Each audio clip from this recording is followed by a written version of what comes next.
Sou Flávio Cerqueira, artista plástico e personagem de São Paulo.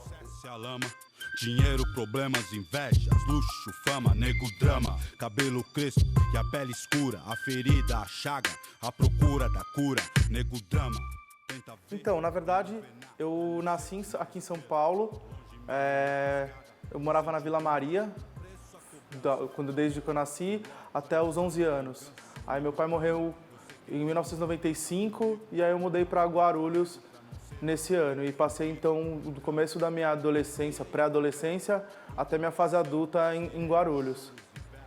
E lá eu tenho todos os meus amigos, lá eu aprendi todas as coisas, tipo, jogava bola, fazia coisas que todo moleque faz, né? O contato com a arte, tinha na escola a aula de educação artística, mas era uma coisa que era sempre mais superficial. Na verdade, eu reconheço que foi o meu primeiro contato de arte com os hippies da Praça da República, que ali eu entendi que aquilo era um objeto de arte, porque até então eu nunca tinha entrado no museu.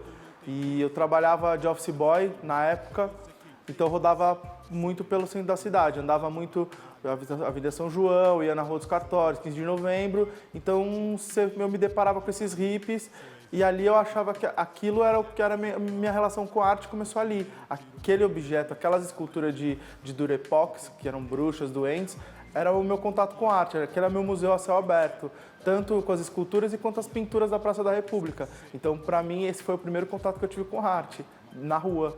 Na verdade, com esse contato com os hippies e os artesãos da Praça da República, eu comecei a produzir, né? Comecei a fazer o que eles faziam também. Bruxa, duende, gnomo, esses materiais de Durepox.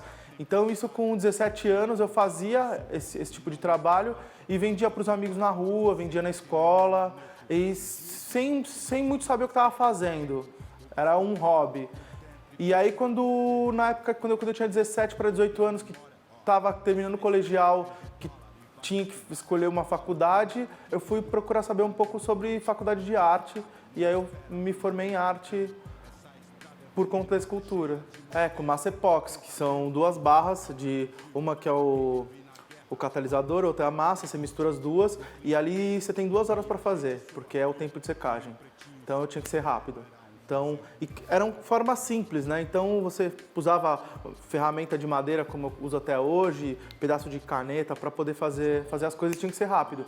Então tinha que sentar, misturar a massa, fazer, porque você tem 2 horas para que seque. Então o tempo de trabalho é 2 horas, tem que ser rápido, fazendo. Na verdade, eu descobri que eu tinha uma habilidade manual. Então eu tenho um tio que ele já entalha em madeira, então era uma coisa que eu via ele fazendo. Só que eu comecei com essa coisa da massa epox, então eu comecei a criar habilidade, porque como você tem que modelar muito rápido, então você acaba criando formas de fazer aquilo, sabe? Então você cria mecanismos para desenvolver aquilo. Então eu descobri que eu tinha uma habilidade manual. Foi aí que eu associei as esculturas, eu via muita coisa de monumento na rua também, nas praças. E aí, quando eu vi uma exposição do Rodin, foi aí que deu o start de falar, bom, eu quero fazer isso, eu quero fazer escultura em bronze, eu quero ser igual a esse cara, eu quero trabalhar como esse cara trabalhou.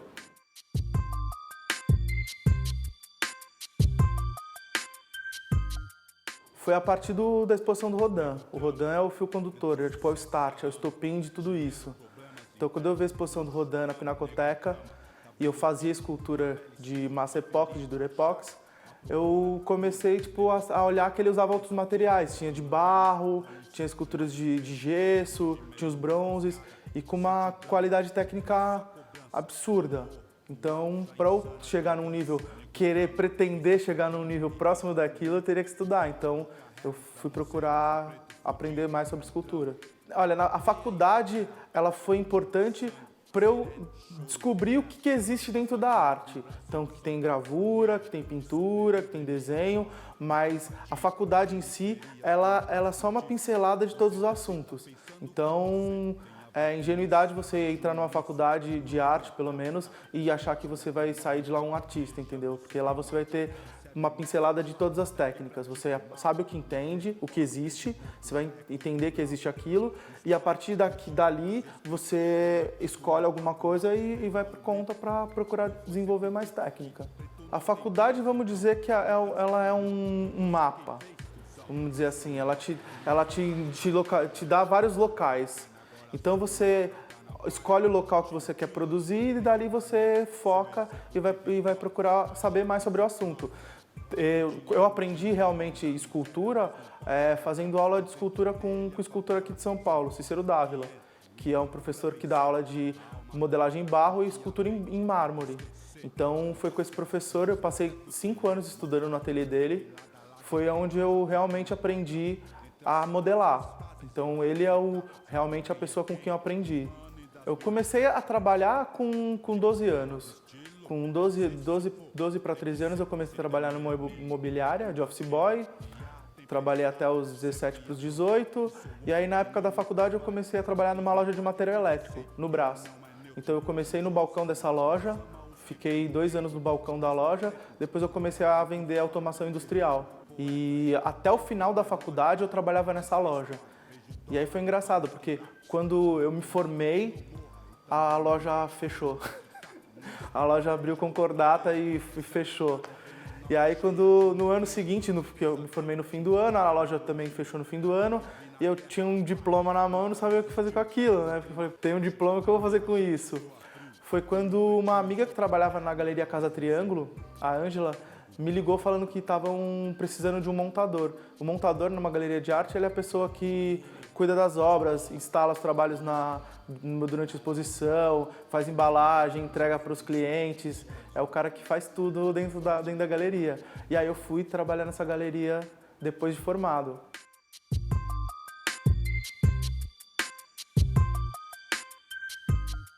Eu acho que eu sou um cara sortudo, assim, sabe? Tipo, se você acredita numa força maior, essa força maior me ajuda bastante. Porque, eu não tinha ideia do que eu ia fazer com aquilo. Começou como uma brincadeira, tipo, uma coisa de ficar fazendo escultura de durepox e em pouco tempo eu já estava trabalhando numa galeria de arte, tendo contato com outros artistas, tendo contato com técnicas, tendo contato com muita informação, que é a segunda parte importante da minha formação. A primeira parte importante da minha formação é estudar no ateliê do Cícero Dávila, de ter esse acompanhamento durante esses 5 anos, e os 5 anos que eu passei trabalhando na galeria como montador, onde eu conheci as pessoas, e como a galeria recebia muita informação, livro, publicação, revista de arte, e na hora do tempo vago eu ficava lendo aquilo e criando um repertório, tipo, entendendo quem são os artistas, quais são os museus, como as coisas funcionam. E para mim essa convivência, esse aprendizado foi muito maior nesse ateliê desse escultor e na galeria. Muito mais, eu tenho um aprendizado muito mais rico nesses dois ambientes do que propriamente na faculdade. A faculdade ela me deu uma pincelada de tudo e na prática, né? Porque nesse ateliê eu tinha prática na fatura da escultura e na galeria eu tinha essas informações que são conceituais, essas informações de arte em geral. Então foi o meu, vamos dizer assim, o meu mestrado, minha pós-graduação foram nesses lugares. A minha família não tem nem... Venho de uma família que é uma família simples. Não existe... Eu sou o primeiro artista na família, então é uma coisa muito estranha, né? Porque você tem uma profissão, vamos dizer assim, que é uma profissão que até então ela não dá dinheiro, acaba sendo um hobby, né? E aí quando eu não tinha ateliê fora de casa, então eu ficava o dia inteiro em casa, porque eu trabalhava, o ateliê era em casa, era na lavanderia da minha casa. Então, imagine para tua mãe pensar que você é um cara que fica o dia inteiro em casa, sem fazer nada, e daqui a pouco, tipo, como consegue dinheiro, né? Então, vende uma coisa, faz outra coisinha ali, eu fazia coisas paralelas também, tipo, fazia montagem de exposição, tinha esse trabalho da galeria, mas esse trabalho de arte era uma coisa que não existe. Isso aqui daqui a pouco passa, isso aqui daqui a pouco passa, esse daqui a pouco passa, já vão fazer quase 10 anos e não passou ainda, né?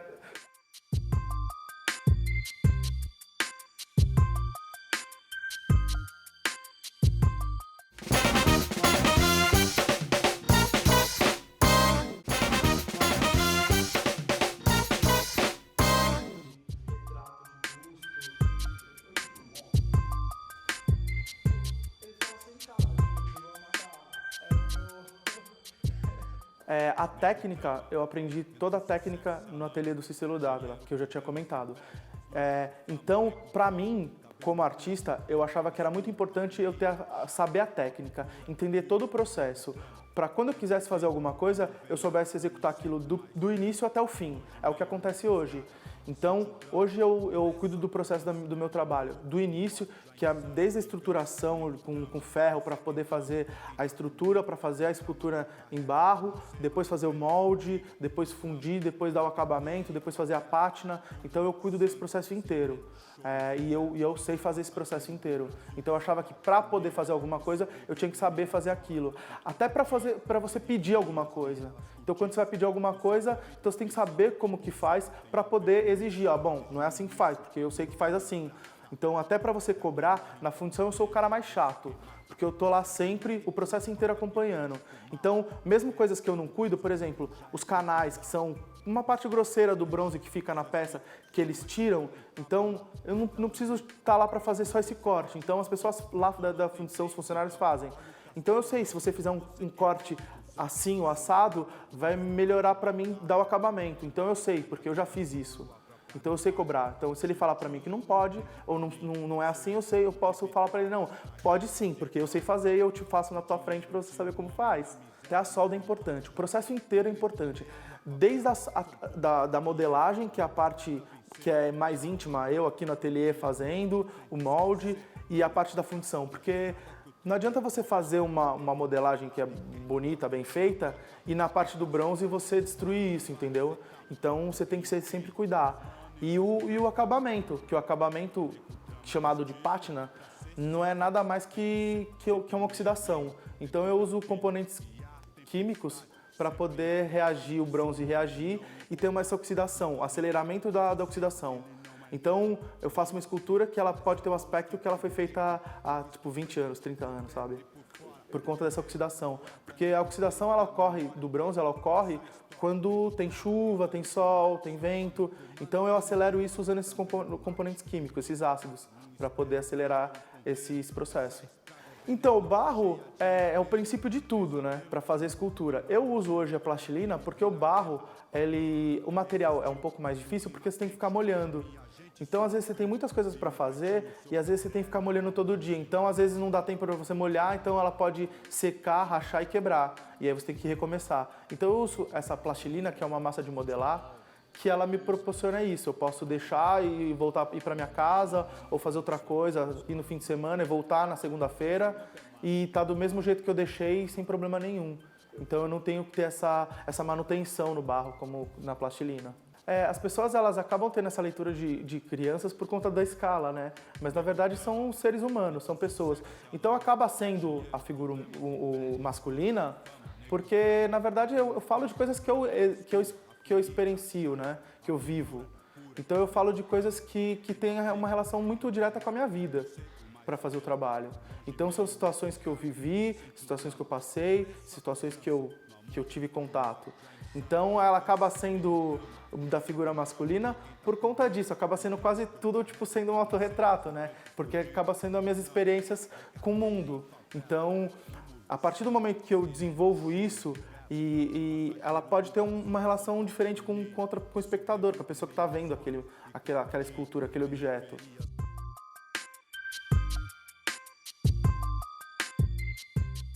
Às vezes sim, outras vezes não. Então, alguns trabalhos acabam tendo tipo, esse viés, uma crítica, mas não é uma crítica direta. São sempre umas alegorias, umas narrativas que podem induzir isso, sabe? Então, como eu falo de coisas que são do ser humano em geral, você pode ter uma leitura social, crítica, mas pode ser uma coisa muito mais contemplativa, muito mais lúdica, sabe? Quando você se depara com aquela situação. Então, esse trabalho é porque ele está incompleto, porque ele brota uma árvore de dentro da cabeça e dentro desse regador ele tem um mecanismo elétrico, tem uma bomba e tem uma mangueira que ela passa por dentro dela inteira que sai água, e que é uma fonte, né? Que é uma recorrente dentro da história da escultura, que sempre foi feito fontes. Hoje em dia não se vê tanto, mas antigamente era uma coisa que você via muito nas praças. E esse trabalho chama Eu Vi o Mundo e ele começa dentro de mim. Então é dessa relação de tudo que você dá para o mundo te devolve. Como se fosse uma troca. Tudo que você dá para o universo, ele te devolve. Então não adianta você plantar ódio que você não vai colher amor, sabe? Então, se você planta amor, você vai colher amor. É uma relação dessa. Então eu vi o mundo, ele começa dentro de mim, porque é a minha relação com o mundo. Como eu, como ser humano, me relaciono com esse mundo. Então todas as coisas que eu dou pro mundo, se eu for um cara gentil, cordial, educado, eu vou colher isso, sabe? Então é como eu penso essa relação do ser humano. Na verdade, eu acho que o trabalho que acaba tendo uma crítica social muito explícita e forte é o trabalho que chama Amnésia, que é o trabalho de um menino negro derrubando uma lata de tinta branca no corpo. Porque você tem uma sociedade no Brasil hoje que mais de 60% é composta por negros.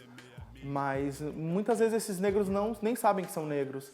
Por conta de ser uma sociedade tão misturada, então você acaba você fica nessa situação meio de vira-lata, né? Você não sabe realmente o que você é. Porque você tem uma matriz que é europeia, no início da colonização, só que você também veio escravos da África inteira. Então você tem uma mistura de europeu com os índios, com os escravos. Daí já começa uma mistura desses três, que dá o caboclo, que dá o cafuso, que dá o mameluco. E o Brasil, ele vai se misturando. Então vem os japoneses, se misturam mais um pouquinho. Vem os italianos, mistura mais um pouco. Vem os poloneses, vem os alemães. Então o Brasil, ele tem essa mistura. Então hoje mais de 60% da população do Brasil ela é negra, mas muitas pessoas nem sabem que elas são negras, nem se identificam isso. Porque o brasileiro não tem uma característica física de você olhar. O japonês você consegue identificar que é um japonês, o alemão você consegue identificar que é um alemão. Só que o brasileiro pode passar por um alemão, pode passar por um africano, pode passar por um camaronês, pode passar por um polonês, pode passar por qualquer coisa, por um japonês. Então tem essa mistura que é muito diversa dentro do Brasil, sabe? Um momento marcante assim tem a primeira exposição, assim, quando você participa da primeira exposição, que claro que é uma coisa que é a primeira vez que ele sai de um lugar e vai para o mundo, né? Foi um momento marcante. Foi um momento marcante também uma viagem que eu fiz para a Itália em 2007 com esse professor que eu tive, o Cícero D'Ávila, que foi a primeira vez que eu tive contato com os grandes nomes, assim. Tive contato com a escultura do Rodin, tive contato com a escultura de vários artistas. E eu conheci as minas de mármore de Carrara. Então, para mim, ver aquilo, tipo, ver aqueles blocos brutos de mármore ser transformado em esculturas, para mim aquilo foi uma coisa marcante. E para mim, eu acho que dessa história recente, foi importante uma exposição que eu fiz o ano passado em Florença, dentro do Museu Stefano Bardini. Então eu tinha, do lado do meu trabalho, aí foi uma exposição que ela é uma exposição coletiva com outros artistas, e os trabalhos eram dispostos junto com os outros trabalhos do museu. Então, para mim ver o meu trabalho do lado de uma pintura do Rubens, por exemplo, para mim é uma coisa que é muito gratificante, assim, significativo. 10 anos atrás, 12 anos atrás, que estava sendo feito de Durepox, depois era feito na lavanderia da tua casa, aí um pouco depois eu já tenho um ateliê que é fora de casa dividido, e depois você tem um trabalho que é mostrado não só no Brasil, quanto fora do Brasil, sabe?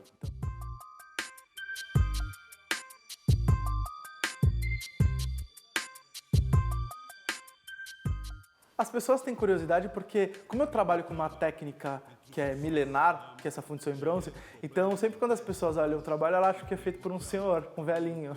Então quando elas chegam e vê um cara da minha idade, elas ficam um pouco abismadas, falam, nossa, você assim que fez isso? Porque é uma técnica que é um pouco perdida. Os jovens artistas, poucos usam essa técnica. E é uma técnica, como é uma técnica milenar, é a mesma técnica que o Rodin usava, por exemplo. Então, não teve diferença. Como era o procedimento na época do Rodin, é o mesmo procedimento na minha época. Então, não tem muita distinção. É uma técnica que ela se mantém durante todos esses anos, né? E sempre quando as pessoas olham uma escultura em bronze, ela sempre associa um artista mais velho. É engraçado isso. É muito engraçado, porque às vezes você... As pessoas às vezes em exposição assim, você é o Flávio, eu te conheço. Aí eu conheço seu trabalho. Então fica uma coisa tipo, você vira o trabalho, você não tem uma distância, você acaba sendo o trabalho acaba sendo você. É uma coisa bem estranha assim, sabe? Mas é gostoso, tipo, porque por conta dessa trajetória ser um pouco curta, então alguns jovens me procuram porque acabam tendo uma referência, sabe? De achar, olha só, vem um artista jovem que está trabalhando, que está conseguindo viver do trabalho. Então as pessoas, os jovens que estão estudando, sempre perguntam como que é, se tem alguma coisa, como que faz, porque é uma coisa que mesmo a arte no Brasil sendo uma arte muito rica, ela ainda para você viver de arte é um pouco difícil. Eu posso me considerar um artista privilegiado que consigo pagar minhas contas com dinheiro que vem de arte, sabe? Pra ser se for, tem que ser, se temer é milho. Entre o gatilho e a tempestade, sempre a provar que sou homem e não um covarde. Que Deus me guarde, pois eu sei que ele não é neutro. Vigia os ricos, mas ama os que vêm do gueto. Eu visto preto, por dentro e por fora. Guerreiro, poeta entre o tempo e a memória. Ora, nessa história vejo dólar e vários quilates. Falo pro mano que não morra e também não mate. O tic-tac não espera, veja o ponteiro. Essa estrada é venenosa e cheia de morteiro. Pesadelo, é um elogio. Pra quem vive na guerra, a paz nunca existiu. No clima quente, a minha gente soa frio. Vi um pretinho, seu caderno era um fuzil.